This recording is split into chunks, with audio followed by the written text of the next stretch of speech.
Olympic medal जेतू खिडारियों नूं भी ही मान सम्मान मिलना चाहिए है जो ओलंपिक मैडल जेतू खिडारियों नूं मिल रहा है। यह कहना है ओलंपिक हाकी विच कांसी मैडल विजेता खिडारी सिमरनजीत सिंह दा। ਅੱਜ LIC इंश्योरेंस कंपनी के वलों सिमरनजीत सिंह के बटाला नज़दीकी पिंड चाहल कला पहुंच के ओलंपिक हाकी खिडारी सिमरनजीत सिंह नूं 25 लाख रुपए दिंदे हुए सन्मान किया गया।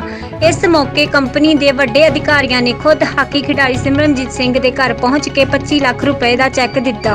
यह सन्मान LIC इंश्योरेंस कंपनी के सीनियर डिविजनल मैनेजर और होर अधिकारियों ने दिता। बटाला तो सलामतारी ते नितिन लुथरा की रिपोर्ट।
बहुत वधिया लग रहा है जिवें LIC सानू सन्मानित कर रही है, जिस तरीके नाल साडे घर विच आके सानू प्यार दे रहे हैं।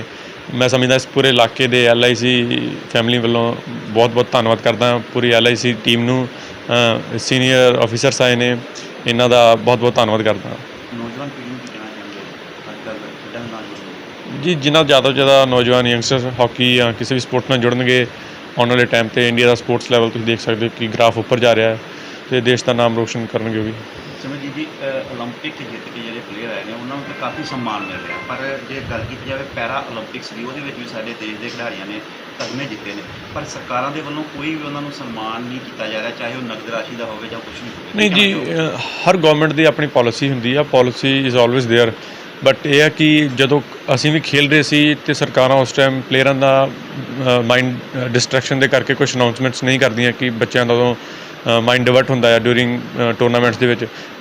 मैनूं ये पूरी उम्मीद है कि जदों खेल के वापस आउणगे देश परतणगे तो सब कुछ सन्मानित उन्होंने किया जाएगा। अजकल आ भी चुके हैं देश के खेड मंत्री अनुराग ठाकुर नाल मिल भी चुके हैं पर कुछ भी उन्होंने बारे अनाउंस नहीं होया। की लगता कि उन्होंने मेहनत घट होंगी है या फिर पैरा ओलंपिक्स में वो स्टेटस नहीं मिल पाया हाले दे? नहीं जी एवें दी कोई गल नहीं। असीं जिस कैंपस विच प्रैक्टिस करते हैं साडे नाल पैरा ओलंपिक्स भी उत्थे प्रैक्टिस करते हैं। मैनूं लगता है कि एक गवर्नमेंट की पॉलिसी उन्होंने डिपेंड है कि इस बारे में कोई कमेंट नहीं कर सकता।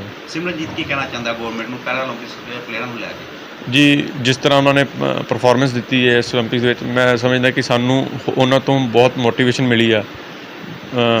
जिस तरह उन्होंने मैडल लैके आते हैं पूरे देश नूं मान होना चाहिए, सारे प्लेयरां ते एथलीट्स से जिहड़े लैके आए, मैं समझदा कि उन्होंने बनता मान सम्मान भी देना चाहिए। कंपनी का इसलिए कि साहब आप सब जानते हो कि भारतीय जीवन बीमा निगम भी हिंदुस्तान की सर्वश्रेष्ठ बीमा कंपनी है, तो उन्होंने निर्णय लिया कि जो सर्वश्रेष्ठ विश्व के खिलाड़ी हैं उनको भी हम आज सम्मानित करें और उसी कड़ी में आज हम इनको सम्मानित करने के लिए आए हैं। किस तरीके का सम्मान?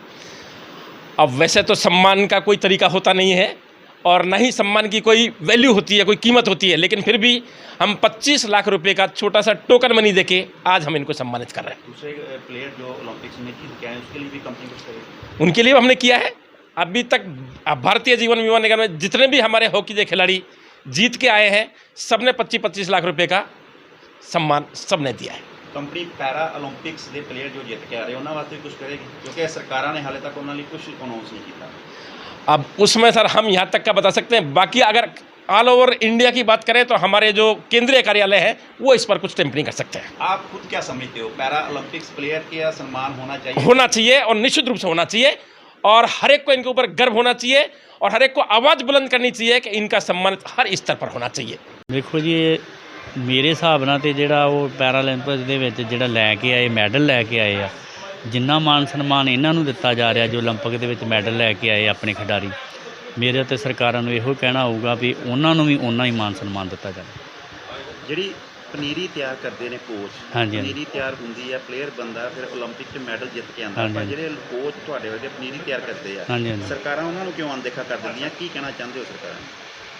ਵੇਖੋ ਇਹਦੇ ਹੁਣ ਸਰਕਾਰਾਂ ਦੀਆਂ ਪਾਲਿਸੀਆਂ ਨਾ, ਜਾਂ ਤੇ ਪਾਲਿਸੀ ਬਣਾਈ ਜਾਵੇ ਫਿਰ ਹੀ ਆ ਵੀ ਜਿੱਦਾਂ ਜੋ ਥੱਲਿਓਂ ਗਰਾਊਂਡ ਲੈਵਲ ਤੇ ਕੋਚ ਕੰਮ ਕਰਦੇ ਆ ਉਹਨਾਂ ਨੂੰ ਵੀ ਜੋ ਮਾਨ ਸਨਮਾਨ ਉਹਨਾਂ ਦਾ ਬਣਦਾ ਦਿੱਤਾ ਜਾਵੇ। ਜਿੱਦਾਂ ਦੂਸਰੇ ਕੋਚ ਹੁੰਦੇ, ਜਿੱਦਾਂ ਦੂਜਾ ਅਕੈਡਮੀਆਂ 'ਚ ਜਾਂਦੇ, ਉਹਨਾਂ ਦਾ ਜੋ ਵੀ ਮਾਨ ਸਨਮਾਨ ਉਹ ਸਰਕਾਰਾਂ ਨੂੰ ਕੋਚਾਂ ਨੂੰ ਵੀ ਦੇਣਾ ਉਹਨਾਂ ਦਾ ਫਰਜ਼ ਬਣਦਾ।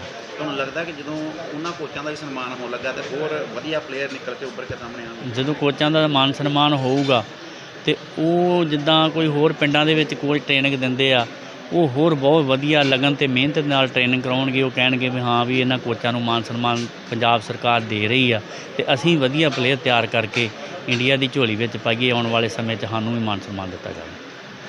Thank you.